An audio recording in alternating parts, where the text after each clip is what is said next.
Jay Ayyo. So for those who are new, welcome to the YouTube channel. This is where we turn viral moments into teachable lessons. Sorry for the late upload. This video is a little bit under the weather, but rest assured I've got you all covered. So in this conversation, Jamaica has had an outbreak in leptospirosis and also tetanus.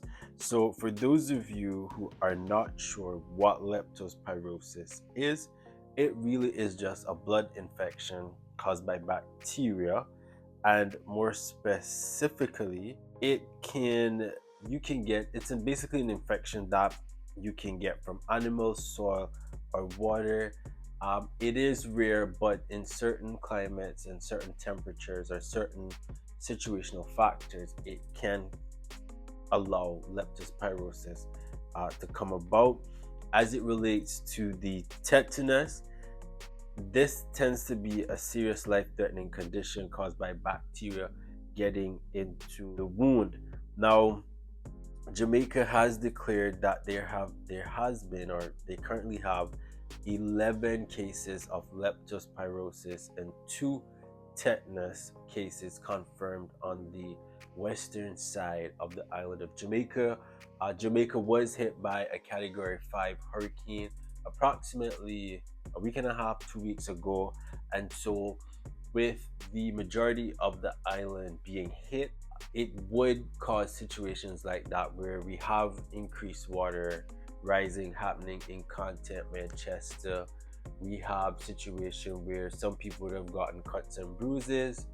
Um, we have situations where people would have gotten cuts, either that they stepped on things and their foot get cut, and that could cause infection. Also, the Ministry of Health has declared over 5,000 kilograms of food to be damaged, wouldn't be the word, but they had to incinerate it, meaning you can't eat that food because the food has become contaminated. Now, this being an environmental hazard and a biological hazard, individuals have to be careful about what they eat, because if it's not boiled properly, or if water isn't boiled at a particular temperature, it can be hazardous at the end of the day.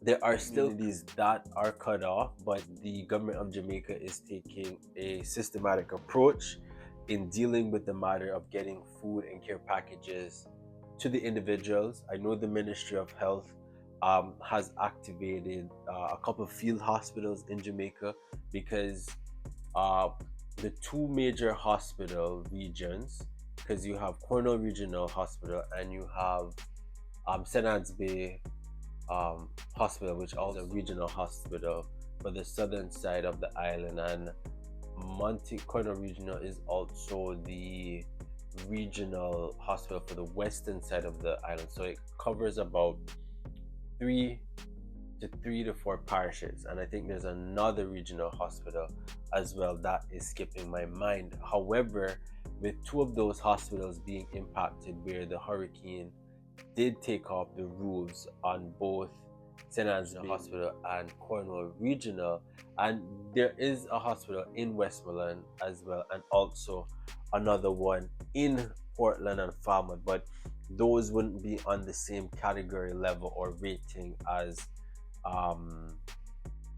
St. Anne's Bay Primary Hospital and Cornwall Regional. I may stand corrected.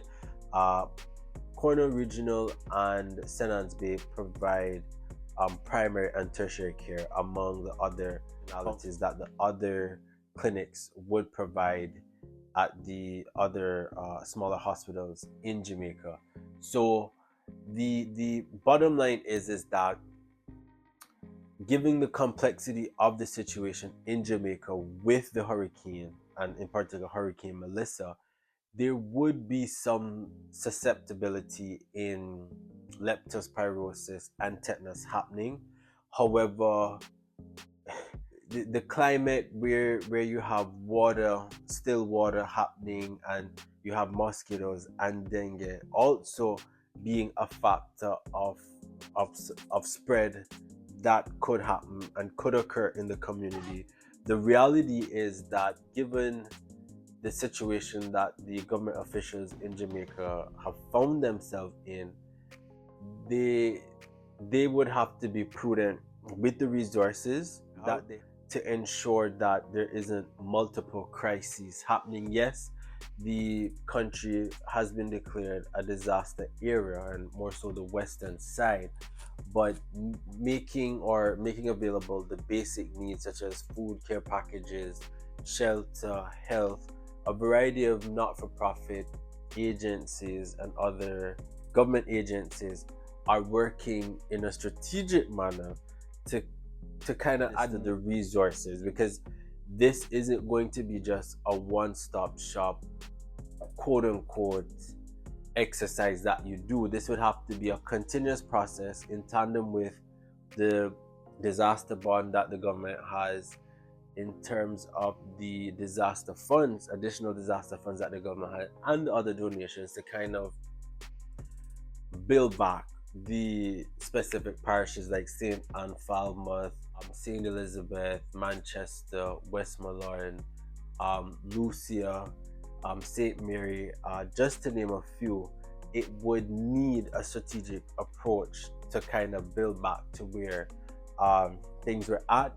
The tourist hotels are putting out dates when they'll be back streamlined in terms of providing the routine tourism experience. I know the Jamaica Service has said that they have, I think, about 70%, but that's just in St. Anne. But the national average of electrical grid, that would rise over a period of time. But given the certain parishes that are mountainous and light poles that go up in the interior of Jamaica, it would be difficult, to be honest. So the government still has been working on getting to areas that are not easily accessible.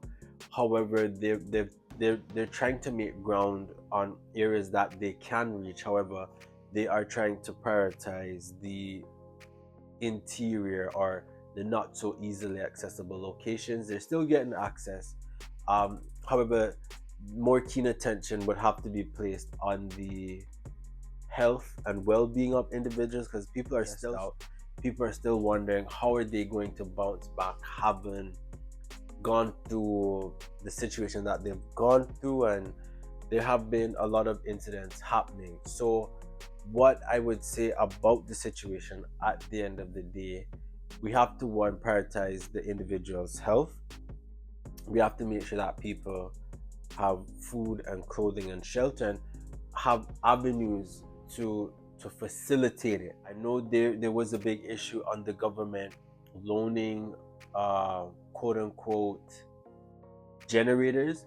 However, there's still a significant amount of people still in shelters because people have been displaced by the hurricane. So they're going to, government is going to either have to make some concessions on plywood, on concrete, on certain things, on certain building protocols to help people get back to where they were before. Because if someone is still not able to get shelter, they're going to be susceptible to tetanus. If they get a cut, they're going to be susceptible to, I don't want to butcher the name, they're going to be susceptible to leptospirosis and dengue. So we have to make sure that people have shelter at the end of the day. This is going to be a multifaceted approach, collaboration with the Ministry of Health and ODPEM and other stakeholders.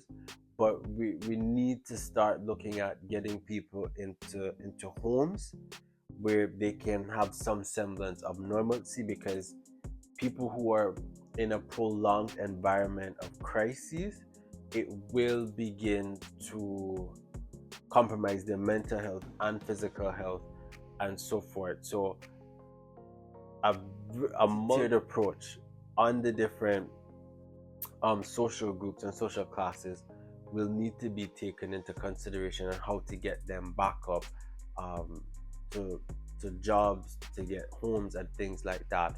The teachable lesson in this is that in times of crisis, individuals are going to have to put aside egos and political parties and work together to get the job done. Guys, don't forget to like, subscribe, and share, and I'll see you in the next video.